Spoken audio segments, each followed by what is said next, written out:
ಜೊತೆಗೆ ಏನು ಈ ಒಂದು ಟೆಕ್ನಿಕಲ್ ಎವಿಡೆನ್ಸಸ್ ಜೊತೆಗೆ ಒಂದು ಅಟಾಪ್ಸಿ ರಿಪೋರ್ಟ್ಗೆ ಸಂಬಂಧಿಸಿದಂತೆ ಇನ್ನೂ ಒಂದಷ್ಟು ಫಲಿತಾಂಶ ಅಂದರೆ ಏನು ಅವ್ರ ರಿಪೋರ್ಟ್ ಬರಬೇಕಾಗಿದೆ. ಇದು ಬಂದ ಮೇಲೆ ಇನ್ನಷ್ಟು ತನಿಖೆಯನ್ನು ಮಾಡಬೇಕಾಗಿರುತ್ತೆ ಅಂತೇಳಿ ನ್ಯಾಯಾಲಯಕ್ಕೆ ಸೂಚನೆ ಒಂದು ರಿಮಾಂಡ್ ಅರ್ಜಿಯಲ್ಲಿ ತಿಳಿಸಿರ್ತಕ್ಕಂಥದ್ದು. ಇದನ್ನು ಗಮನಿಸ್ತಾ ಇದ್ದರೆ ಎಲ್ಲೋ ಒಂದು ಕಡೆ ಈ ಎಲ್ಲ ರಿಪೋರ್ಟ್ಗಳು ಬಂದ ಮೇಲೆ ಮತ್ತೆ ಆರೋಪಿಗಳನ್ನು ಕಸ್ಟಡಿಗೆ ಪಡೆಯೋದಕ್ಕೆ ಪೊಲೀಸರು ಮುಂದಾಗ್ತಾರೆ. ಯಾಕಂತಂದರೆ ಈಗಾಗಲೇ ಏನು ಸಹಚರರು ಒಂದು ಬೆದರಿಕೆಯನ್ನು ಆಗ್ತಾ ಇದ್ದಾರೆ ಅಂತೇಳಿ ಮತ್ತೊಂದು ಪ್ರಕರಣ ದಾಖಲಾಗಿರೋದ್ರಿಂದ ಮತ್ತೆ ಇವರನ್ನು ಕಸ್ಟಡಿಗೆ ಪಡೆಯುವ ಸಾಧ್ಯತೆಯನ್ನು ಈ ಒಂದು ರಿಮಾಂಡ್ ಅರ್ಜಿ ತೆರೆದಿಡ್ತಾ ಇರ್ತಕ್ಕಂಥದ್ದು. ಹೀಗಾಗಿ ಹೀಗೆ ಒಟ್ಟು 15 ಅಂಶಗಳನ್ನು ಪ್ರಾಸಿಕ್ಯೂಷನ್ ಅವರು ಇವತ್ತು ನ್ಯಾಯಾಲಯದ ಮುಂದೆ ಇಟ್ಟಿರುವಂಥದ್ದು. ಶ್ರೀಲಕ್ಷ್ಮಿ.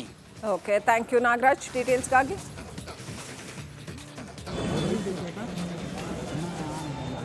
ಪರಪ್ಪನ ಅಗ್ರಹಾರ ಜೈಲಿಗೆ ಶಿಫ್ಟ್ ಆಗಿದ್ದಾರೆ ದರ್ಶನ್. ರಿಮ್ಯಾಂಡ್ ಅಪ್ಲಿಕೇಶನ್ ಅಲ್ಲಿ ಪೊಲೀಸರು ನ್ಯಾಯಾಧೀಶರ ಮುಂದೆ ಇಟ್ಟಂತ 15 ಅಂಶಗಳೇನು ಅಂತ ಹೇಳಿ ನೀವು ಗಮನಿಸಿದ್ರಿ. ಯಾಕೆ ದರ್ಶನ್ ಈ ಪ್ರಕರಣದಲ್ಲಿ ಜೈಲಿಗೆ ಹೋಗಬೇಕು ಅನ್ನೋ ವಿಚಾರ ಬಂದಾಗ ದರ್ಶನ್ ಮಾಡಿರುವಂಥ ಕೆಲಸ, ಅದ್ರ ಜೊತೆಗೆ ಅವರ ಸಹಚರರು ಮಾಡಿರುವಂಥ ಈ ಕೊಲೆಯ ಹಿಂದಿನ ಸಂಚು, ಮತ್ತೆ ಒಂದು ವೇಳೆ ಇವರಿನ್ನೇನಾದರೂ ಹೊರಗಡೆ ಬಿಟ್ಟರೆ ಇವರು ಸಾಕ್ಷಿ ನಾಶ ಮಾಡಬಹುದು, ಇವರೆಲ್ಲರೂ ಕೂಡ ಒಟ್ಟಾಗಿ ಸೇರಿ ಈ ಕೊಲೆಗೆ ಸಂಚನ್ನು ರೂಪಿಸಿದ್ರು, ಕೊಲೆ ಮಾಡುವ ಉದ್ದೇಶದಿಂದ ಕಿಡ್ನ್ಯಾಪ್ ಮಾಡಿದ್ರು, ಮತ್ತೆ ಈಗ ಬೆದರಿಕೆ ಹಾಕ್ತಾ ಇರೋದು, ಹಣದ ಆಮಿಷ ಒಡ್ಡಿ ಸಾಕ್ಷಿ ನಾಶ ಮಾಡೋದಕ್ಕೆ ಹೊರಟಿರೋದು, ಇದೆಲ್ಲವನ್ನು ಕೂಡ ಪೊಲೀಸರು ನ್ಯಾಯಾಧೀಶರ ಮುಂದೆ ತಿಳಿಸಿದ್ರು. ಚಿತ್ರದುರ್ಗದಿಂದ ಕಿಡ್ನ್ಯಾಪ್ ಮಾಡಿಸಿದ್ದಾನೆ, ಚಿತ್ರಹಿಂಸೆ ನೀಡಿ ಕೊಲೆ ಮಾಡಿದ್ದಾರೆ, ಸಾಕ್ಷ್ಯ ನಾಶ ಮಾಡೋದಕ್ಕೆ ಪ್ರಯತ್ನಿಸಿರೋದು ದೃಢಪಟ್ಟಿದೆ. ಕೊಲೆ ಬಳಿಕ ಶವವನ್ನು ಸಾಗಿಸಿ ಸಾಕ್ಷ್ಯ ನಾಶ ಮಾಡೋದಕ್ಕೆ ಯತ್ನಿಸಿದ್ದಾರೆ. ಪ್ರಕರಣದ A1, A4, A15, A16 ಇವರೆಲ್ಲರೂ ಕೂಡ ಕ್ರಿಮಿನಲ್ ಹಿನ್ನೆಲೆ ಹೊಂದಿದ್ದಾರೆ. ನಡಿ ಈಗ ಶುರು ಮಾಡೋಣ.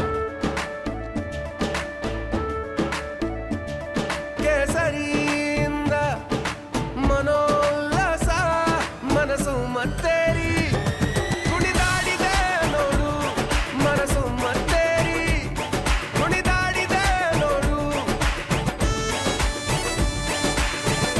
ಕ್ಷಣ ಕ್ಷಣವೂ ಆಚರಿಸಿ ಕೇಸರಿ ಹಬ್ಬ. ವಿಮಲ್ ಬಾಯಲ್ಲಿ ಹೇಳಿ ಕೇಸರಿ. ಇದೆಲ್ಲ ರಿಮಾಂಡ್ ರಿಪೋರ್ಟ್ನ ಅಂಶಗಳು. ತಮ್ಮ ಹಣದ ಪ್ರಭಾವ ಬಳಸಿ ಸಾಕ್ಷ್ಯ ನಾಶ ಮಾಡೋದಕ್ಕೆ ಟ್ರೈ ಮಾಡ್ತಾ ಇದ್ದಾರೆ. ರಿಮಾಂಡ್ ಅರ್ಜಿಯಲ್ಲಿನ ಅಂಶಗಳನ್ನು ನಾವು ನಿಮ್ಮ ಮುಂದೆ ಇಡ್ತಾ ಇದ್ದೀವಿ. ಏನೆಲ್ಲ ಮಾಡಿದ್ದಾರೆ ಅದಕ್ಕೆಲ್ಲ ಸಾಕ್ಷ್ಯ ಇದೆ ಅಂತ ಪೊಲೀಸರು ಹೇಳಿದ್ದಾರೆ. ಹಾಗಾಗಿ ಇವರನ್ನ ನ್ಯಾಯಾಂಗ ಬಂಧನಕ್ಕೆ ಕೊಡಬೇಕು, ಹೊರಗಡೆ ಬಿಡುವಂತಿಲ್ಲ. ಇವ್ರನ್ನ ಜುಡಿಷಿಯಲ್ ಕಸ್ಟಡಿನಲ್ಲೇ ಇಡಬೇಕಾಗತ್ತೆ. ಯಾಕಂತಂದರೆ ಇವ್ರು ಇಷ್ಟೆಲ್ಲ ಮಾಡಿದ್ದಾರೆ ಅನ್ನೋದಕ್ಕೆ ಸಾಕ್ಷ್ಯಗಳಿದೆ ಅಂತ. ಇಷ್ಟು ದಿವಸ ತನಿಖೆ ನಡೆಸಿರ್ತಕ್ಕಂಥ ಪೊಲೀಸರು ಹಲವು ಆಯಾಮಗಳಲ್ಲಿ ಸಾಕ್ಷ್ಯ ಸಂಗ್ರಹ ಮಾಡಿದ್ದಾರೆ. ಹಾಗಾಗಿ ರಿಮಾಂಡ್ ರಿಪೋರ್ಟಲ್ಲಿ ಇದನ್ನೆಲ್ಲ ಬರೆದಿದ್ದಾರೆ. ರೇಣುಕಾಸ್ವಾಮಿಯನ್ನು ಚಿತ್ರದುರ್ಗದಿಂದ ಕಿಡ್ನ್ಯಾಪ್ ಮಾಡಿಸಿರ್ತಕ್ಕಂಥದ್ದು ಮೇಜರ್, ಅನಂತರ ಚಿತ್ರಹಿಂಸೆ ನೀಡಿ ಕೊಲೆ ಮಾಡಿದ್ದಾರೆ, ಸಾಕ್ಷ್ಯನಾಶದ ಯತ್ನ. ಅಪ್ಡೇಟ್ ಪಡ್ಕೊಳ್ಳೋಣ. ಸಹೋದ್ಯೋಗಿ ನಾಗೇಂದ್ರ ಬಾಬು ಇನ್ನಷ್ಟು ಮಾಹಿತಿ ಕೊಡ್ತಾರೆ. ಎಸ್ ಗಾಯ್ಡ್ ನಾಗೇಂದ್ರ ಬಾಬು, ಈ ರಿಮಾಂಡ್ ರಿಪೋರ್ಟಲ್ಲಿ ಏನೆಲ್ಲ ಅಂಶಗಳಿದೆ, ಇನ್ನೂ ಏನೆಲ್ಲ ಬಹಳ ಸ್ಪೆಸಿಫಿಕ್ ಅಂಶಗಳನ್ನು ಇದರಲ್ಲಿ ಮೆನ್ಷನ್ ಮಾಡಿದ್ದಾರೆ, please guide. Yes thank you Srilakshmi. ನೋಡಿ, ಈಗ ರಿಮ್ಯಾಂಡ್ ಅಪ್ಲಿಕೇಶನಲ್ಲಿ ಪ್ರಮುಖವಾಗಿ ಆರೋಪಿಗಳನ್ನು ಯಾವ ಕಾರಣಕ್ಕೋಸ್ಕರ ನಾವು ಅರೆಸ್ಟ್ ಮಾಡಿ ಜೈಲಿಗೆ ಕಳಿಸ್ತಾ ಇದ್ದೀವಿ, ನ್ಯಾಯಾಂಗ ಬಂಧನಕ್ಕೆ ಮಾರ್ಪಡಿಸೋದಕ್ಕೆ ಮುಂದಾಗ್ತಾ ಇದ್ದೀವಿ ಅನ್ನೋ ಅಂಶಗಳನ್ನು ಉಲ್ಲೇಖ ಮಾಡಿದ್ದಾರೆ. ನೋಡಿ, ಈಗ ರಿಮ್ಯಾಂಡ್ ಅಪ್ಲಿಕೇಶನ್ ಅರ್ಜಿಯ ಬಗ್ಗೆ ಎಕ್ಸ್ಪ್ಲೇನ್ ಮಾಡ್ತಾ ಹೋಗ್ತೀನಿ. ಆದರೆ ಅದಕ್ಕಿಂತ ಮುಂಚೆ ಈಗ ವೀಕ್ಷಕರಲ್ಲಿ ಕುತೂಹಲ ಇರುವಂಥದ್ದು ವಾಟ್ ನೆಕ್ಸ್ಟ್ ಅನ್ನೋದು. ಈಗ ದರ್ಶನ್ ಜೈಲಿಗೆ ಬಿಟ್ಟರು, ಜೈಲಿಗೆ ಹೋಗಾಯಿತು, ಸೆಂಟ್ರಲ್ ಜೈಲಿನಲ್ಲಿ ದರ್ಶನ್ ಟೀಮ್ ಇದ್ದಾರೆ. ಹಾಗಾದರೆ ಮುಂದೆ ಏನು, ಪೊಲೀಸರ ತನಿಖೆ ಹೇಗಿರುತ್ತೆ, ದರ್ಶನ್ ಜೈಲಿಗೆ ಹೋದ ಬಳಿಕ ಅಲ್ಲಿ ಅವ್ರು ಏನು ಮಾಡ್ಬೋದು, ಮುಂದಿನ ನಡೆಗಳು ಹೇಗಿರುತ್ತೆ ಅನ್ನೋದ್ರ ಬಗ್ಗೆ ನನ್ನೊಂದಿಗೆ ನನ್ನ ಮಾಹಿತಿಯನ್ನು ಹಂಚ್ಕೊಳ್ಳೋದಕ್ಕೆ ನನ್ನ ಹಿರಿಯ ಸಹೋದ್ಯೋಗಿ senior crime reporter Sunil Dharmasthala ಈಗ ಜಾಯ್ನ್ ಆಗಿದ್ದಾರೆ. ಸುನಿಲ್, ಈಗ ಪ್ರಮುಖವಾಗಿ ಕುತೂಹಲ ಇರುವಂಥದ್ದು ವಾಟ್ ನೆಕ್ಸ್ಟ್ ಅಂತೇಳಿ. ಪೊಲೀಸರು ಕರ್ಕೊಂಬಂದು ಜೈಲಿಗೆ ಬಿಟ್ಟ ತಕ್ಷಣ ಅಲ್ಲಿಗೆ ಮುಕ್ತಾಯ ಆಗೋದಿಲ್ಲ. ನೆಕ್ಸ್ಟ್ ಲೆವೆಲ್ ಇನ್ವೆಸ್ಟಿಗೇಷನ್ ಶುರುವಾಗುತ್ತೆ, ರಿಪೋರ್ಟನ್ನು ರೆಡಿ ಮಾಡೋದಕ್ಕೂ ಕೂಡ ಮುಂದಾಗ್ತಾರೆ. ಆ ಹಂತ ಹೇಗಿರುತ್ತೆ ಅದಕ್ಕೆ ಸಂಬಂಧಪಟ್ಟಂತೆ ಮಾಹಿತಿ ಕೊಡ್ಬೋದಾ? ಎಸ್, ಈಗ ಇವತ್ತು ನ್ಯಾಯಾಧೀಶರು ಒಟ್ಟು 14 ದಿನಗಳ ಕಾಲ ನ್ಯಾಯಾಂಗ ಬಂಧನ ಅಂತ ಹೇಳಿ ಆದೇಶವನ್ನು ಹೊರಡಿಸಿದ್ದಾರೆ. ಹಾಗಿದ್ರೆ ಒಂದು ಜನಕ್ಕೆ ಡೌಟ್ ಇರುತ್ತೆ, 14 ದಿನ ಆದಮೇಲೆ ದರ್ಶನ್ ಅವರು ಹೊರಗಡೆ ಬರ್ತಾರಂತ. ಯಾವುದೇ ಕಾರಣಕ್ಕೂ 14 ದಿನ ಆದಮೇಲೆ ಹೊರಗಡೆ ಬರುವಂಥ ಒಂದು ಪ್ರಸಂಗ ಇರಲ್ಲ.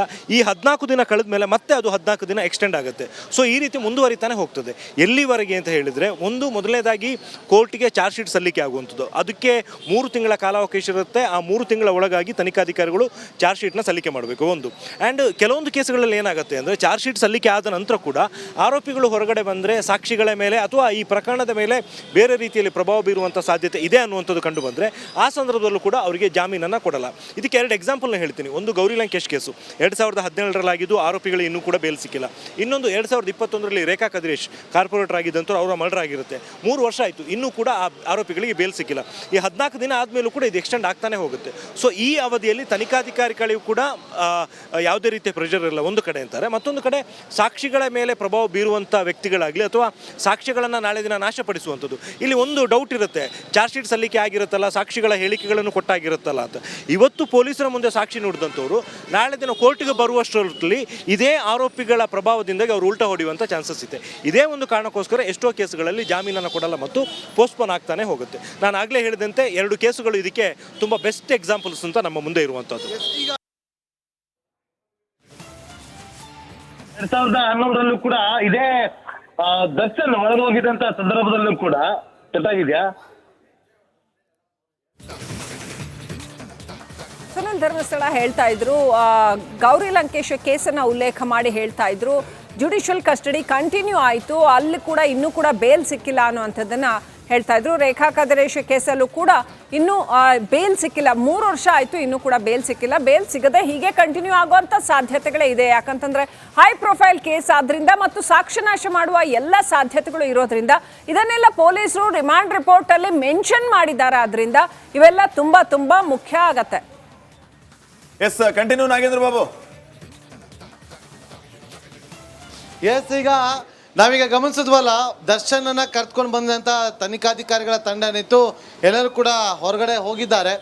ಎಸ್, ಈಗ ನೋಡಿ ಸುನಿಲ್ ಆಗಲೇ ಒಂದಷ್ಟು ಮಾಹಿತಿಯನ್ನು ಕೊಡ್ತಾ ಇದ್ರು. ನಾನು ಮತ್ತು ಸುನಿಲ್ ಇಬ್ಬರು ಕೂಡ 2011ರಲ್ಲಿ ಇದೇ ದರ್ಶನ್ ಅರೆಸ್ಟ್ ಆದಾಗ ರಾತ್ರೋರಾತ್ರಿ ಚೇಸನ್ನು ಫಾಲೋ ಮಾಡ್ಕೊಂಡ್ಬಂದಿದ್ವಿ ಜೈಲಿಗೆ ಹೋಗಿದ್ದ ಸಂದರ್ಭದಲ್ಲಿ. ಅದಾದ ಬಳಿಕ ಯಡಿಯೂರಪ್ಪ ಅವರು ಇದೇ ಜೈಲಿಗೆ ಹೋಗಿದ್ರು, ಕಟ್ಟಾ ಸುಬ್ರಹ್ಮಣ್ಯ ನಾಯ್ಡು ಅವರು ಜೈಲಿಗೆ ಹೋಗಿದ್ರು. ಈ ಎಲ್ಲ ರಿಪೋರ್ಟಿಂಗನ್ನು ಮಾಡಿದಂಥ ಸಂದರ್ಭದಲ್ಲಿ ಅದಾದ ಬಳಿಕ ಆಗ ಇದ್ದಂಥ ಬಂದೋಬಸ್ತ್ ಅಷ್ಟೊಂದು ಇವತ್ತಿಗೆ ಇಲ್ಲ. ಅಂದರೆ ಇವತ್ತು ಜಾಸ್ತಿ ಮೊದಲೇ ಅವತ್ತಿರಲಿಲ್ಲ. ಜೈಲಿಗೆ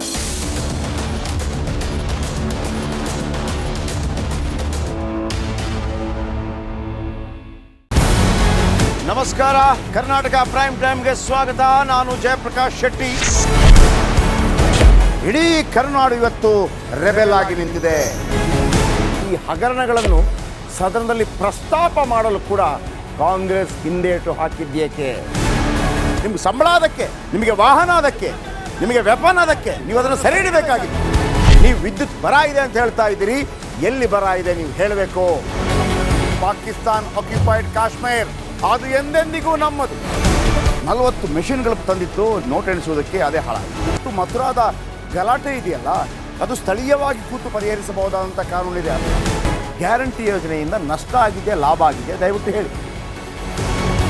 Dawood Ibrahim most wanted criminal ಯಾವಾಗಾದ ಅಂದರೆ ಇಲ್ಲಿ ತನಕ ಭಾರತ ದೇಶದಲ್ಲಿ ಓರ್ವ ದಲಿತ ಪ್ರಧಾನಿಯಾದಂಥ ಇತಿಹಾಸವೇ ಇಲ್ಲ. ರಿಪಬ್ಲಿಕ್ ವರ್ಲ್ಡ್ ಆ್ಯಪ್ ಇದು ಕೇವಲ ಅಪ್ಲಿಕೇಶನ್ ಅಲ್ಲ, ಸಮಗ್ರ ಸುದ್ದಿಗಳ ಸಂಪರ್ಕ ಮಾರ್ಗಕ್ಕೆ ಕ್ರಾಂತಿಕಾರಿ ಬದಲಾವಣೆ. ರಿಪಬ್ಲಿಕ್ ವರ್ಲ್ಡ್ ಆ್ಯಪ್ ಕೇವಲ ಸುದ್ದಿ ಅಪ್ಲಿಕೇಶನ್ ಅನ್ನ ಪರಿಚಯ ಮಾಡ್ತಾ ಇಲ್ಲ, ಬದಲಾಗಿ ಡಿಜಿಟಲ್ ಸುದ್ದಿ ಬಳಕೆಯ ಹೊಸ ಯುಗಕ್ಕೆ ನಾಂದಿ ಹಾಡ್ತಾ ಇದೆ. ಇದೊಂದು ಬ್ರೇಕಿಂಗ್ ನ್ಯೂಸ್, ಪ್ರಭಾವಶಾಲಿ ಕಾರ್ಯಕ್ರಮಗಳಿಗೆ ಗಟ್ಟಿಯಾದ ವೇದಿಕೆ. ರಿಪಬ್ಲಿಕ್ ವರ್ಲ್ಡ್ ಅಪ್ಲಿಕೇಶನ್ ಈಗ ಲೈವ್ ಆಗಿದೆ. ಗೂಗಲ್ ಪ್ಲೇಸ್ಟೋರ್ ಮತ್ತು ಆಪಲ್ ಆಪ್ ಸ್ಟೋರ್ ಎರಡರಲ್ಲೂ ಲಭ್ಯವಿದೆ. ಈಗಲೇ ಡೌನ್ಲೋಡ್ ಮಾಡಿ.